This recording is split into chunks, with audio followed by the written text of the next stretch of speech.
Welcome to the good life. Welcome aboard the Sioux train. Good morning, everybody. Pacific Northwest. We got Mexico. We got Spain. We've got Canada. To all of our listeners, thank you so much for tuning in, tapping in, getting turned on, getting all those mental juices and those heart valves a pumping and opening your heart and showing up to be a better and greater self. More expanded. And that's why I do this. And it's to bring all these incredible guests to the forefront so we can learn and educate, not only for myself, but also for all of you, and to love on you and to love on me and the guests as well. And we've got a pretty, well, I say this every week because I'm pretty excited with all the guests that come on. But just a reminder, if you are in the Pacific Northwest listening to us live, wonderful. If you want to join us on YouTube, we'd love to see you over there as well. All you got to do is just go to YouTube and type in 11:50 a.m. If you want a copy of the show, please go to claritywithsue.com and get the newsletter. We'd love to hear from you. And after the show, it goes to the podcast world. I want 5, 6, 7, 8 stars. Follow us. That helps to support me and my listeners and potential sponsors and all that good juicy stuff. So it's a win-win-win. So you can get all that information on my website. Wanted to remind all of you about social medias. I guess you could get all that on my website as well. I'm not going to go into that. I'd rather go into educating and loving on all of you with the guests. Melissa Moore is going to be joining us today, and I've got to tell you a little bit about Melissa. She has dedicated her adult life to teaching the tenets of Buddhism and contemplative psychology. I'm going to get into this contemplative psychology, helping students better manage their emotions, explore the notion of intrinsic health, and understands their interconnected nondual nature. Ooh, those are some big words.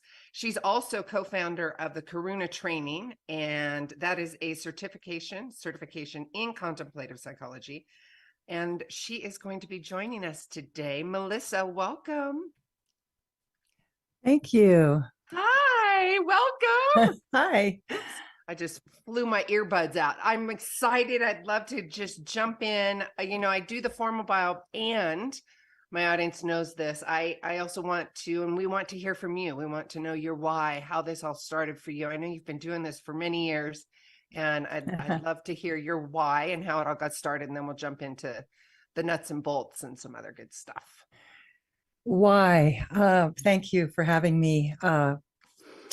Why? That's always such an interesting question, because I have to say I wasn't very intentional when I stumbled into contemplative psychology. I was just following my impulses, to be honest, and went to Boulder, Colorado when I was about 24 and discovered a whole teaching community with a Tibetan teacher who had come over from, escaped Tibet and landed in the United States in the 60s. And so his community was fairly well established when I arrived there in Boulder. And Naropa Institute at the time, which is now Naropa University, was happening with colorful figures like Allen Ginsberg and Peter Orlovsky and Trungpa Rinpoche and many of these spiritual teachers of the time. And I wasn't all that interested really in Buddhism.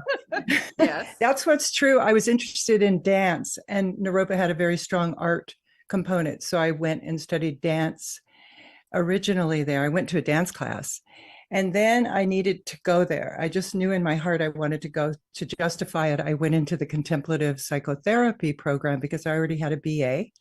So I went in and got my master's degree. And then the program was very unusual. It was very experiential. You learned to meditate. It was like basically entering a Buddhist path.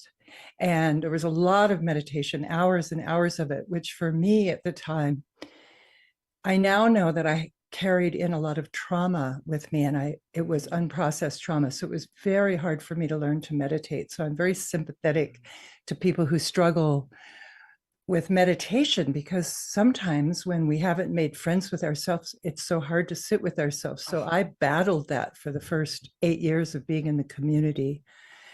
And eventually I realized very strongly that wherever I went, my mind was following me, and that I had to take responsibility for this impulsive personality that I had at the time. I would say I still have it, but it's much more. I love how you say impulsive personality with in quotations. Right. There's other adjectives to describe, isn't there? That's right. I'm trying to be kind, because often when we're in our Right. 20s, right, we don't know our head from our tail often. Yep. I think it's very different today because people are so informed through the internet. But back then, it was a wild time. And I was just following the happening scene, to be honest. It was happening and I knew it and I could feel it. So I wanted to be part of it. And then it was like walking into the mouth of a crocodile, because it came down around me and I realized that I had to really take responsibility. And I was very, very behaviorally out of control. I had a pretty progressed eating disorder, and I was not making good choices. Let's put it that way. Oh, I can't resonate with that at all. Well, I think it's so, it's the Western all wisdom gaining. Come on now. Right. It is wisdom gaining with a lot of hard knocks along the way, right? And we can make ourselves really wrong for our behaviors, but I really don't do that, because it just brought me into a path. And now I'm 66. And so I've made this whole life journey.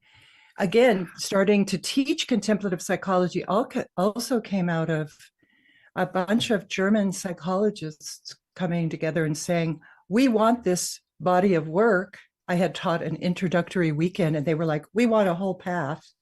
Let's break down what contemplative psychology is, if we could do that, because there's all, there's psychotherapy. And this is the juicy stuff I really want to get into, because it's so fascinating to me.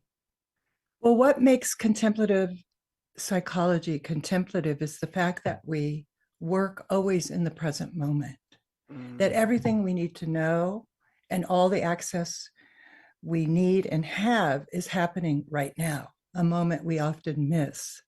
So we have to train ourselves and exercise the muscle on how to come home to ourselves as we are, not to change ourselves as we are, but to come home to ourselves as we are. And the basic tenet of contemplative psychology is that we possess basic sanity, or you could say intrinsic health, no matter what. Even if we have a diagnosis, even if we're dying, even if we're, certifiably crazy, etc., or we have all the history in the world to prove it, within us is a diamond that can be, if we experience it, which isn't always easy, we have to train ourselves to stay with the discomfort, which is where meditation comes in. We begin to befriend that dynamic process within us that is sometimes driving us crazy and making wrong choices, but at the root of it is sanity or health. And so that's something a person has to discover, which is why I have this whole body of teachings called Karuna Training, which takes people through a cohort learning in community. Because we have to explain cohort, because people don't know. Cohort means that you stay with the same people in a community for 8 programs, and you move through a process and you study the nature of your mind, how you work with emotions and your habits of mind and your brilliant sanity as it manifests, because we all have it, in our relationship to others through a community process. So it's a very rare opportunity to go very deep.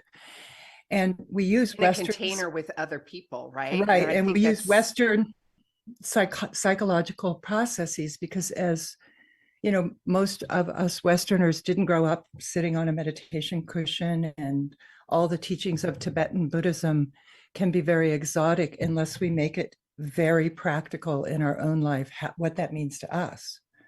Yes. What does ego mean to us?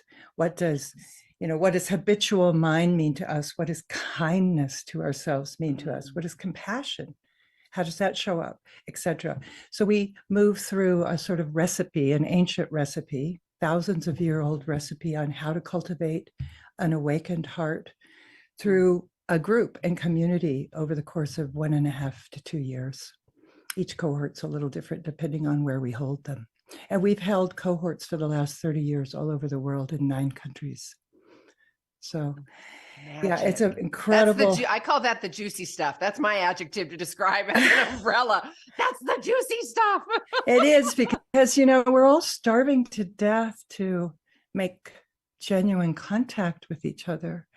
And we all sit on our devices divided and separate and, scrolling through social media. And yet we just want to touch hearts. We just want to, as you say, love one another. That's our resource. That's our greatest diamond. The greatest diamond. Yes. Yeah. And I love, is that the analogy for the book, The Diamonds? Because there's that analogy, the diamond's such this brilliant thing, but you've got a chunk. You've got lots of hacking to be having to get to that. Well, you have to have a lot of cooking, right? A lot of cooking to get to the diamond, right? And so I talk about it in the book as developing intensity capacity to be with the intensity of sometimes trauma, intergenerational trauma, pain. The suffering of the world is very real. Yes. And we can't close our hearts and just remain in bliss, but to touch that part of our hearts that can go into our inseparable nature and bliss, we have to move through the pain. It's one of the paradoxes of life, right?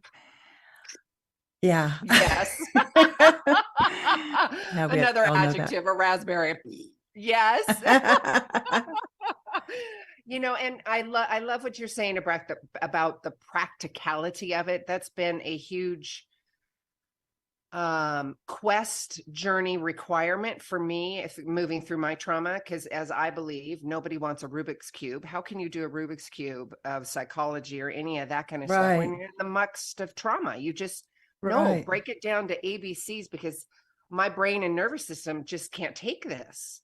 Right. And there's so much new psychology with neuroscience. I've been doing Karuna for a long time, and I've had to adapt it to the vagal nerve understanding of trauma and our nervous systems, also understanding attachment theory and how we there's certain trauma we can't get at because it happened before we were conscious, and then certain things in our lives happen and suddenly we're back and we're 3 months old in our mind because things do register in the body, it seems, or body, heart, mind compilation. So I've really had to adapt Karuna along the way. And recently we've also been taking on decolonization, because we already look at our unconscious biases. And so if we don't include the whole conversation with race and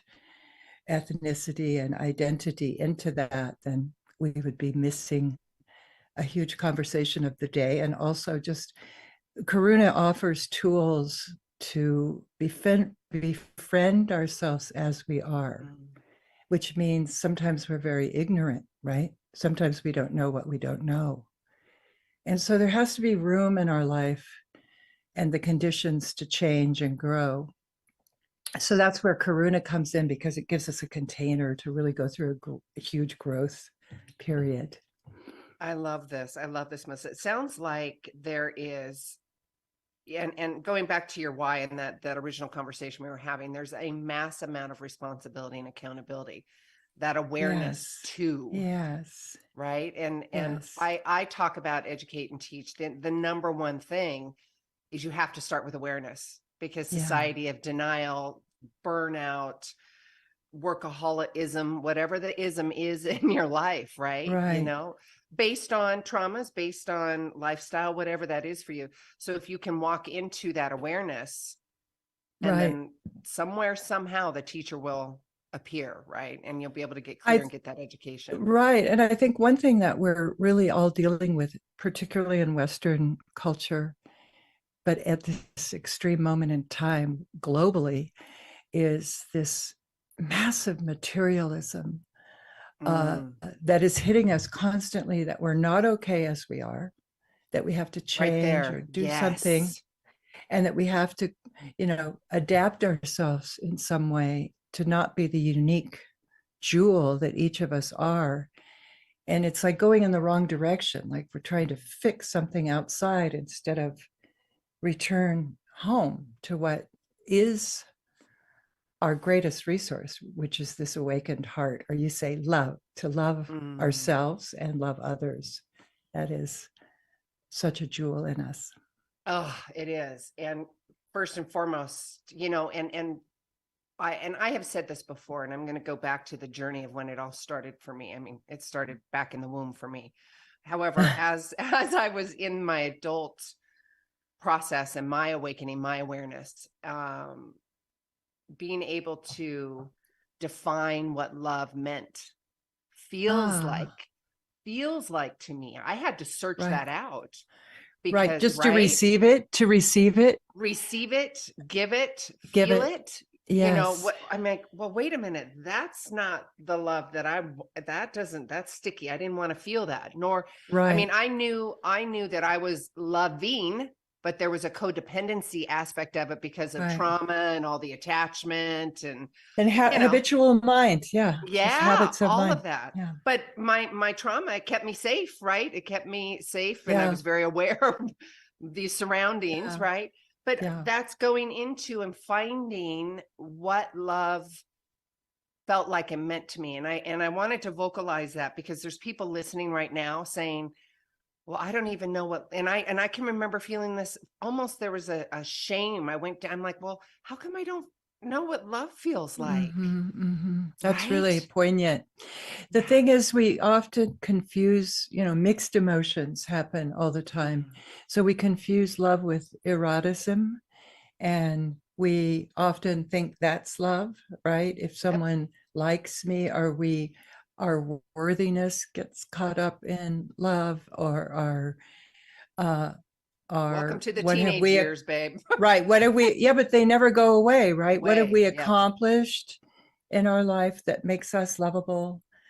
And we get all kinds of confusions going instead of that potency of heart that is not dependent on anything.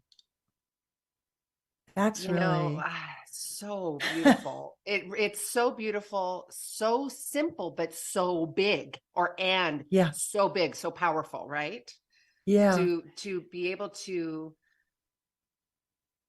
have that awareness and then to go, okay, what pops into my head, Melissa, is permission. To the people that are listening, you have permission to evolve and change. You don't have to be in the said box, whatever that is for you. Go ahead. I was going to say that one thing we start with in Karuna that helps us touch that inseparability, or that's what I associate connection with love, that being able to touch our non-duality, we would say in Buddhism, the place where we're not separate. And that happens in nature through the elements, whether that be fire, or water. Often people take baths, right? Just habitually, just because it brings them home to their body. Being in the wind, standing in the wind, gardening, putting your hands in the earth, all of these cooking, these things that we have to do fundamentally that ground us. They're not for, those are real important experiences that we always think it has to be with a human and we're loved. But, animals serve that purpose as well, right? So, or even a bouquet of flowers, anything that, or the breeze coming through the trees, or the sun rising, or the moon going into its cycles. Just our awareness. It's going back to the now, right? Exactly. Now. Right. And being able to raise our gaze. Raise our gaze and come out and just experience what's happening right now. And so nature is such a good doorway for that. Oh, my so favorite. I have a practice of walking without devices, at least for a half an hour a day, just so I can regulate myself and synchronize with the elements, because it's so, we're all so caught up with our technology, which is a I wonderful know. miracle. I know. It's a wonderful miracle, but it Also a also double-edged is sword. exactly. Yeah. It is, yes. Yes. I'm in the process of breaking that habituation myself as well. And one of my favorite things to do, Melissa, and I was doing this, that going out, my thing is nature, the wind. Yeah. When you said that, and the wind in your face, and Yes. I could go, and I'm outside a lot and I love it. I love that feeling, the smell of the grass, and taking that moment, that container of the now, and just really being so present and just looking at the beauty and the magic Yes. of nature, right? Yes. But there is another thing that I have done, because we get into the body habituation too. So what I do when I really need to get into my body and grounded is I take my shoes off, cold, wet, muddy, doesn't matter, and I walk backwards. So it's methodical, and I am in my body, because if you have to pay attention. you have to pay attention, right? Because the habituation is forward. We know how to do that. The body does it without us, right? Right. So if you go backwards, and it really, and I've done that with clients too, and there's been tears. Yes, give it a shot. It's actually, it's Okay. amazing. I love it. I would like to, this seems like a good natural break. We're a couple minutes early from the 8:30 mark, but it seems like a good commercial break. So we're going to get that going. And then we're going to still be live on YouTube. So for the audience that's listening, if you want to see us noodling and chatting over on YouTube, just go to YouTube and type in 11:50 a.m. We will be right back. Sue is here with Clarity with Sue, and we have Melissa Moore, and we are talking about traumas and overcoming traumas, and the container of now, the self-love, come home to ourselves as we are. I love that, Melissa. All right, you guys, we'll be right back. Okay, ladies, all clear? Yeah. Thank you, Benny. We're still live on YouTube. Yes, ma'am. I love this conversation. How are you feeling? Very good. Very good. Good. I love this is fun for me, because often when I'm teaching, I have to give a talk, and then the fun part of a communication or question and answers and dialogue. So this is all dialogue. So I love that. You and me both. Yeah, you and me both. And when I have to do the show by myself, I'm like, I mean, I love it. I love the education, but the back and forth is and it's new perspective, new ideas for everybody else to see, because we're all come from different shapes and sizes, right? So right. I love those conversations. Where are you, Sue? Where are you? I'm currently in Bend, Oregon. Are you getting a lot of rain there right now? No. No. Okay. I'm like looking outside. Nah, it's, when I moved here, I was in Seattle for over 40 years, raised a family, and the adult kids are still up there, but then moved here, and I didn't realize it's sunny 90% of the time here. It may be cold, but it's sunny. Are you on the coast? No, I'm over in Bend, Oregon, which is the desert, the high desert. Okay, nice. Yeah. And where are you at? I'm in Denver. Denver, that's it. Okay. I'm between downtown and the mountains, right? I have the mountains on one side and downtown within a mile. Wow. Both. Just outside enough. Yes. Or to the mountains enough, right? I love it. Yeah. I was just there a couple years ago. Oh, I can't remember the place that we were at. I was helping with an event down there, but it's beautiful. I've been there a couple times and got to go up into the mountains, and yes, it was nice. We're coming in about 15 seconds, so. Okay. We are coming. If you wanted to say something, go ahead. It's all right. Totally knew what that meant. All right, stand by. Okay. Of Talk 1150. It's good for what ails you. This statement has not been evaluated by the FDA.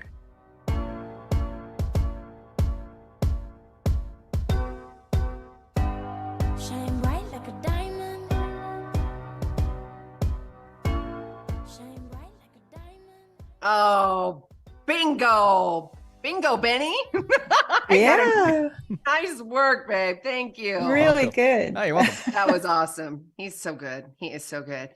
So, Melissa, the diamonds within us. Let's talk about my book. Gem of a book, The Diamonds Within Us. brings modern context to the ancient Tibetan Buddhist teachings. The lessons within this book aim to help readers discover how to better integrate their human experience to live more empowered lives. Melissa reveals how to befriend yourself as you are. We were briefly talking about that at the top of the hour. Access the wisdom of emotions, embody deep listening skills, and resource yourself when working with others. Ooh, I like that. Resource yourself when working Right. with others. Ooh, we're going We to call tap it- into this. Go ahead. Good. We call it mutual recovery. Ooh, So that we're not, I uncoupled originally this, I learned and was trained as a therapist, which I was very unhappy with when I went into that. I worked with women with eating disorders, and I tripped into the misogyny of the psychological world and yep. was really unhappy with the model. And I didn't see people getting better. I saw people using diagnosis to make themselves worse. I think the field has moved a lot since when I was practicing therapy. However, Thank goodness. I wanted to, I didn't want to do that. I wanted to work in groups, and I wanted us to empower ourselves. So we practice something called compassionate exchange, which is a way of holding. You can do it in a nanosecond, just if you met someone at the grocery store, even how you hold not only your own basic sanity present, but that can evoke the basic sanity in others. That's the crux of contemplative psychology, is that how we interact with people actually has a huge effect on them and ourselves. And energetically too. There's a whole exchange happening. Right. And we call it exchange. And okay. we study how exchange is like 90% of the conversation. We might be saying words, but there's a whole feeling going on underneath. And that exchange, those feelings are as important and often not made conscious or even spoken out. And so we want to bring that material conscious and speak it out when it's possible. And that's called compassionate exchange work. And that allows for both parties, whether one is holding the container as a compassionate friend, or the other person, it's a relationship of equals. It's not a hierarchy of one has all the knowledge and the other one is there to get help. It's much more a model of equality and honesty and depth, and that we can bring that out with one another.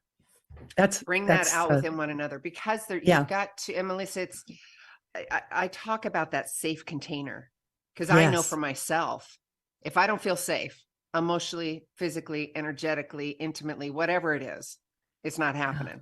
Right. This is not happening. Right. Right. And to be able to provide, and I've had conversations with colleagues and other people, and I'd love to just noodle this with you if we could.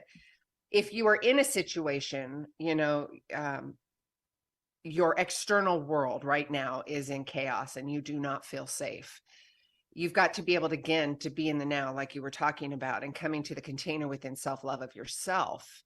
Right. Right. And be able to set a boundary if you don't feel safe. If you don't feel safe. That's being present enough to know that you're in a precarious situation and how to set boundaries. People who have deep trauma or even intergenerational trauma bring that knowledge in their body. They're constantly feeling into the environment, safe, unsafe, or neutral, right? Yep. That's going on for everyone, exaggerated in some more than others, right? Yeah. And then that nervous system going, something bad's going to happen. Oh my God, we got to find it. And then guess what? Right. Something bad typically does. Sometimes inviting it. Yes, exactly. Yes. Yeah. But learning how to utilize that unspoken exchange that we have with our world and with each other, how to bring that out, because that's the material that we make projections on others too. Like we get up in the morning and we feel, especially with the people we love the most, it's very habitual, right? And somebody that we work with or somebody that we live with is kind of in a bad mood.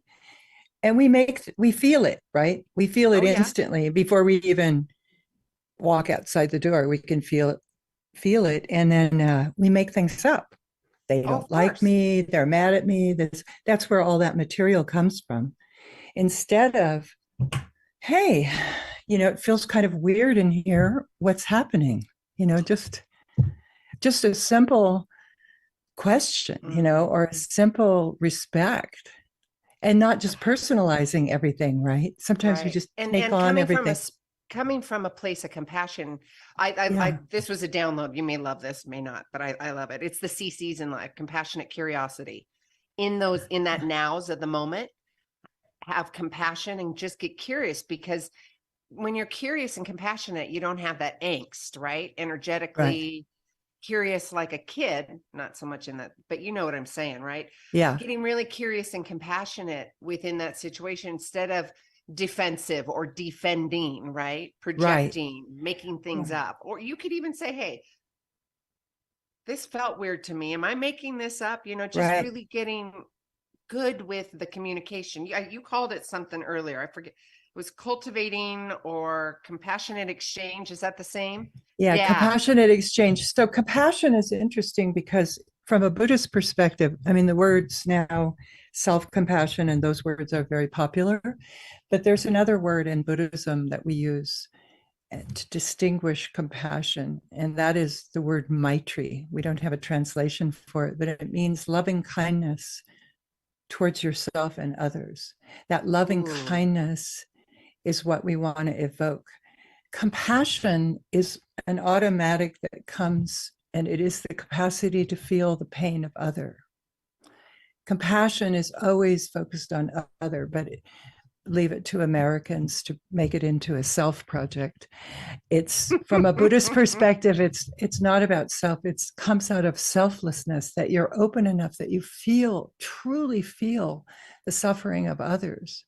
That's a very Mm. compassionate thing to do, to Is bear that the same as witness. empathy? Like Well, empathy, there's still, empathic. right, empathy, there's still, I'm here and I can empathically feel what's happening for you, but compassion is you're there. So, for There. example, if a homeless person asks you for money and you give them, most of the time we give people money, if we do, out of sympathy because we feel bad. We have more, they have less. There's a hierarchy there. But Mm. compassion would be, we feel our own homelessness. We know it Yes. and we touch it. And so when we offer, it's like really coming from a place of knowing and not being better than. And that's really hard to go there because we don't want to touch the homelessness in us, right? We all have Mm. that. We're not separate from that. We're all very literally connected to the homeless problem. We're very Yes. interconnected with it, with our consumerism and the way that we live our life. But we can't, we're, theoretically removed from that. But to go there and to really, that's true compassion. And it's very rare because, Mm. so that word, I'm in a resurrection of the word compassion phase in my I love life. it. No, bring it on, Melissa. I have a question then. Do you feel or think or whatever the word is, that when you are a product of trauma, regardless of that, that you have a more heightened ability to be compassionate? I know you're unpacking it, but I I think say that that when because you're, go ahead. yeah, I think when you're traumatized, that there's a sensitivity to pain that is like a barometer. And it's almost like we Okay. magnetize that to us Okay. because there's also, we make a bed out of that, right? We have a place in us for that. And some people make an entire life career out of it, right? You don't want to go Mm-hmm. in that direction. I mean, I've No. met so many. That's what I didn't like about the psychological field, that I felt like it was cultivating a path of illness. Yes. And I'm No. not, and mental health is really real, but it's, our diagnoses and our states of mind. I worked crisis for many years. And even Mm. when people are floridly psychotic, there's windows of clarity because mind is not static. It has many holes in it. So touching into the present moment, that basic sanity through compassionate exchange can presence a moment, a window of clarity. And I worked crisis for many years and I loved it because humans are fascinatingly awake. Mm. And my teacher, Ed Podvall, who started the Naropa Contemplative Psychology program, originally, they've changed the name of the book, but his original title of the book was called I'm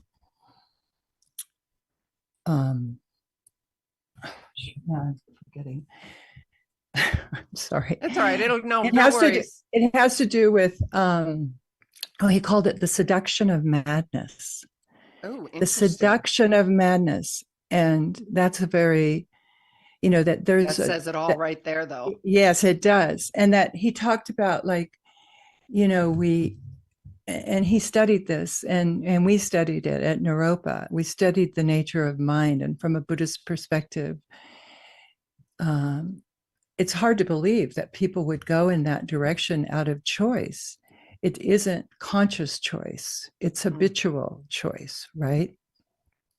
That iceberg effect, Yeah. His name is Benny says that seduction of madness, revolutionary insight into the world of psychosis and a compassionate approach to recovery at home. Thank you, Benny. Yes. Yeah, and that's Ed Podvall. He's no longer living, but he was my mentor. And he was very radical. I mean, he used to slam his finger, and it really had a huge effect on me. I think it's why the therapeutic world didn't work out for me, because he was constantly saying psychosis is curable. Psychosis is curable. Don't buy it. And of course, in the 70s, it was like, once you have psychosis and you're diagnosed, you're down the rabbit hole, you're gone. Well, that's true in the mental health system that we have. So it's very powerful to understand what I'm not being frivolous about this state of mind, because these are real problematic, habituated states that are very scary. And he founded something called the Wind Horse Project, which you can also Google. And it is a kind of therapeutic approach that uses contemplative psychotherapy, and they create environments of sanity and live with the clients to evoke sanity round the clock. Ooh, creating new neural pathways. Right, called through basic attendance in the present moment. Cooking, gardening, living together. Yes. Yes, and it's hugely successful, but it's hugely expensive in the domain of the world that we have now. But if we really understood it, it would mean that we would treat these kind of pathologies, as we call them, very differently. Yep. We would bring them into our home and we would reorient, but anyway, so he was very radical, and that went deep inside me. And I worked crisis for several years, front lines with police attendants. And you can always find this glimmer of sanity in people's hearts if you're present and fearless enough. It takes a lot of intensity. Agree with you. Intensity, capacity. Intensity, capacity, and massive now, right? That massive heart and now. Now. Yeah. And most of the time we're afraid, when we see out of control behavior, we get afraid, right? So we lock up and distance. And you can have an open heart with boundaries too, keeping yourself safe, your body. That's right. Yeah. And you have to set boundaries sometimes, of course. Right. Well, and violence. With violence, but also, in the realm of the special needs, which I absolutely adore and love. Yes. You have to make very clear boundaries, because there's touching, because, they love to touch or they don't, vice versa. So right. You got to have that communication. Okay. We're going on a rabbit hole of that, but I want to get back. But I love it because I can just keep talking. Melissa, we have got to talk about diamonds, the diamonds within us. Let's break that down. Your beautiful book. Okay. Well, one of the great things about the book is, and all the great things. Well, one of the things that's very, very unique about contemplative psychology that's you don't find other places is the 5 Buddha families. So the 5 Buddha families is an ancient mandala of wisdom and Confucian, and it breaks the world apart into, on the outer aspect, it's the elements of space, water, earth, fire, and wind. And on the inner aspect, it is the emotions of passion, aggression, ignorance, pride, and jealousy. and all the various variations in that. And then there's wisdoms that are associated with each of these confused states of emotion. And these all intermix, and there's thousands of variations on the theme. But we have a practice in Karuna where we actually lay in different postures designed to evoke the energies of that family. And we either wear glasses that are a particular color, or we lie in rooms that are designed in a certain shape. And that evokes in our being a kind of solidified aspect of that part of our mind and personality. And then when we're in a community, we really see the variations on the theme, how that comes out. So we study energy, not just the neurotic, like anger is this, but without anger, we study the wisdom of it, which is clear seeing. Because wisdom is anger is a head thing. And usually when we're angry about something, we get in our head and we begin justifying and adding fuel to the fire. We're right? We're right. And we keep running the story. We're right. And we're hyper-focused on that one thing. Right. Yeah, fear is focus, baby. Right. But instead of dropping out of that, all that mental activity and into the body, into the present moment, and understanding that clear seeing, that we're seeing clearly, but we may not be reacting because we're so invested in being right? We're not seeing the whole perspective. So Maitri space awareness allows us to kind of intensify each of these the Buddha, the white energy, the space energy is in the middle. That's where everything arises and dissolves. And all the four families are directional. And so we actually explore this mandala several times in the community by doing this practice, and also through our relationships and how the energy comes out in our own life. So we take apart these emotions. A lot of times, like, who wants to ever own jealousy, right? Well, we're constantly jealousy and envy is just a comparative mind. And we're trained in comparative mind. If you're not comparing, you're not able to do it better next time. So it's not negative. Right. It's contrast, right? It's co-emergent. It has a both and. It's a both and quality to the process. And so learning to trust energy, learning to trust our emotions, learning to move close to the energy so that they can teach us, because they're there for a reason, not to be suppressed or to be acted out, but to be felt fully as they are. And that's hard to do. That takes a lot of training to get out of the head and into the body. So that's why we take so much time in Karuna, because it's unbelievably habitual to want to get away from those emotions we don't want to feel. Of course, because and I layman it because it's so much easier to understand. It's the nervous system just going tick, tick, tick, tick. I'm going to keep you right here. Right. I've known this. This is the safe zone.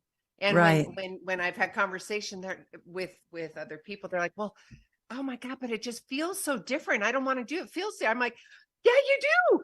That's because you want it to feel different, because you want it to change. Right. Well, and the nature of emotional energy is that it's constantly dynamic. Yeah. It's only when we dam it up by saying, I'm fine. We dam it up. Fine. Or we act it out, which is like adding fuel to the fire, right? Like, I really like to do that when I'm driving, actually. Wait, add fuel to, wait. Like, you get unpack that for me. What? Well, like when you're driving and you're in your car and then somebody's kind of an idiot or something. I think it's a California habit. And then I just, your car is the body, right? And then suddenly you can get really pissed inside your car. Yeah. That's like feeding fuel. That's like feeding the energy, right? Yeah. It feels good. It's fun. Well, you have there's a chemical release, right? We could have that conversation. Yeah. The whole chemical release. Yeah. Right. But it's very interesting because I also realized, I had this horrible commute from Petaluma to San Francisco for many, many years. And I was in trauma from the traffic. I mean, I don't use that lightly, Oh. because it was like I was so, and then I realized it was because I was adding so much fuel to the fire. And I learned, like, I took a year to just let everybody in. Let everybody in. Just what happens if you just chill all the way? Let everybody in, let everybody go first. It didn't cost me a minute. And it was like a night and day effect. I just say that to anyone who might be commuting right now. Right It's now. just Well, I so- think that's a great example. Totally a great Right. example. You know, Yeah. you can never go fast enough to hurt or kill anybody. So slow down, including yourself, right? Yeah, right. Really? I mean, it's just the emotions. It's okay. Take some nice, big, deep inhales and exhales and just relax. Absolutely. And then that's, you know, an analogy for all of life, right? In the now, but specifically, you know, using the example of the car is perfect because we've all been there. But the Well, diamonds within us has to do with these jewels within us of the five Buddha families. Each have wisdoms. They're clear seeing and equanimity and discernment, the capacity to Ooh, can we discern what talk to about accept. discernment? Yeah, Yes, it's a big one. it's Or a big one. all accomplishing, which is like relaxation in getting our work done, and not pushing over the limit, or just space, just the capacity to have space. But discernment is huge. Discernment, you know, knowing what to accept and what to reject, that's our life teaching, right? Yep.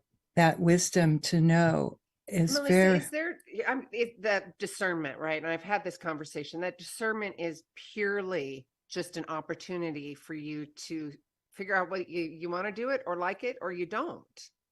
And having a space or an energy that you can say, it's just discernment. I'm just figuring it out versus going down the rabbit hole of shame and, oh my God, I could have done this, or, you know. well, people get paralyzed sometimes with making decisions, don't they? Yes. Right? Yes. Or choosing, having to Yes. choose. But really, we're choosing all the time. It's sort of like the little like button on Facebook, right? Like, dislike, like, right? Oh, yes. It's that kind of stuff. Like, I like that. Or when we're looking through a catalogue, we like that, right? That capacity of mind. But when it comes to like life decisions, so discernment is really huge because it's how we know when to set a boundary, how we know when to walk away, how we know when to go further. It's huge. Very, It is. And when very, you don't trust yourself based on yeah. trauma and past, you had talked about that in the teachings. Going back to, and I know this in myself, and I've had conversations with other people as well. It's how do I trust myself again? How do I do that? Because I've made all these external choices based on the traumas, right?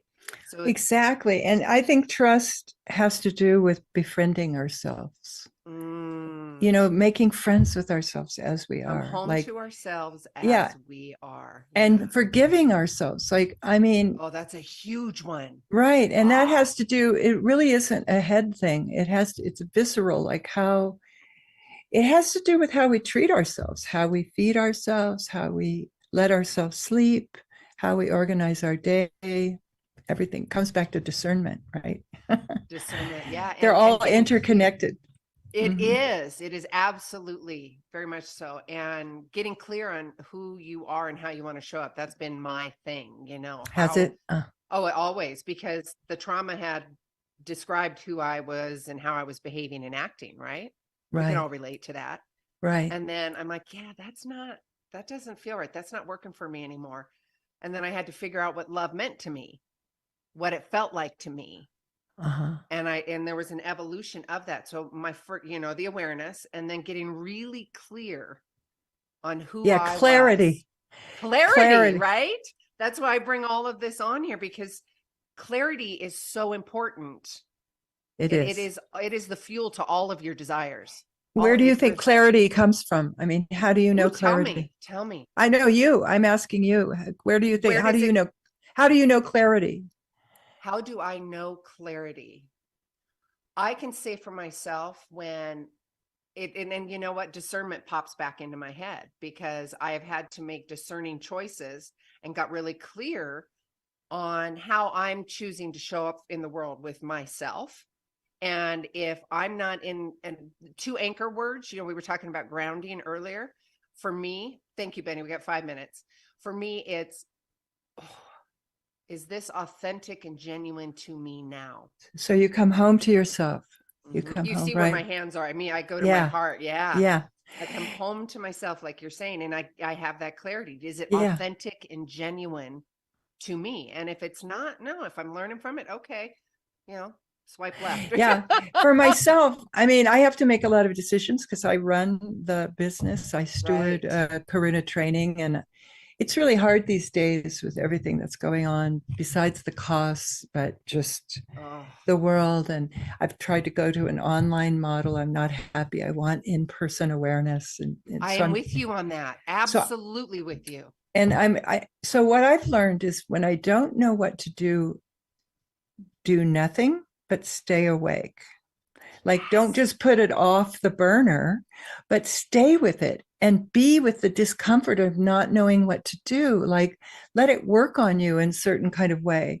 Like, I'm trying to decide. But don't go down the rabbit hole of the Just stay with not knowing. Just stay in that discomfort of not knowing what to do. Because I had to teach myself that because I'm someone who's very quick to make a decision.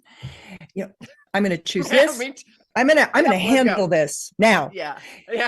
That isn't the right way. That's habitual for me. That's like a flight. But to stay in the discomfort and hold back and just kind of feel like I'm going through that right now with my next Karuna cohort. I'm trying to figure out how to make it present and affordable and all of that. So I don't have it posted on my website yet, but please stay tuned, everybody. If you're interested at karunatraining.com, you can look at our program, and then you can see pretty soon we'll be posting new cohort information in Colorado. In Colorado, yes. Melissa, you'd asked how I get clear, and sometimes none of that works. None of it works, and I just go meditate or I go take a nap. I just literally, I've done all the stuff, I've sat with it. I've, all the checklists, right? And I'm like, okay, no, you know what? Nah, I'm going to just go lay down. Let it go. Let it go. And then I come back and sure enough, I got a full download when I'm back up again. Yeah. And that's the power of space. Space you were talking about that. So pregnant with wisdom, but we're not a space oriented culture. No, we got to control it, or we got to, if you're not in the now, you're either fearing from the past or trying, all that, or you're looking at the future, trying to control the ifs, the whats, and the should. I call it, I just shoulda, coulda, woulda all over myself. All right, you guys, I know we've got just a couple more minutes. Melissa, this has been absolutely wonderful. Melissa's latest book, The Diamonds Within Us. You've got to pick this up. It's absolutely a delightful little gem. I'm going to spell out the website so they can go to you. I will have all this stuff on my website. So if you guys are driving, you know where to find me. It's KarunaTraining,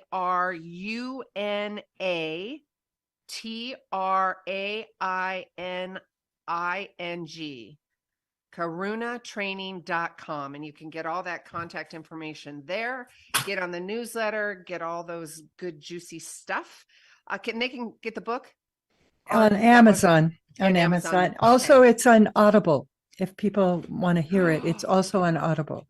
Ooh, I did that last year. Yeah. Oh, congratulations. I didn't know that. That's my number way go-to is Audible. So that's it. I love that. Melissa, thank you. Thank you. When I say thank you, it's full of love, gratitude, and seeing you in the rink. Brene Brown talks about that, and in the rink. And I love Brene Brown too, the work that she's doing. And I see you in that rink, and I see you. Thank you. And I honor that. And thank you so much. I see you too, Sue. Thank you so much. Oh, thank you. I do too. I'm so happy to meet you and have this moment of clarity with you. Thank you. Oh, thank you very much. Likewise. And I love this training. I love I love that. Come home to ourselves as we are, right? I love that. And first, you got to get clear on what that looks like, and then the discernment and all the other stuff, right? All right, we got to go. Melissa, thank you. Benny, thank you so much. To all of you, each of you are a gift. Get out there and share yourself with the world.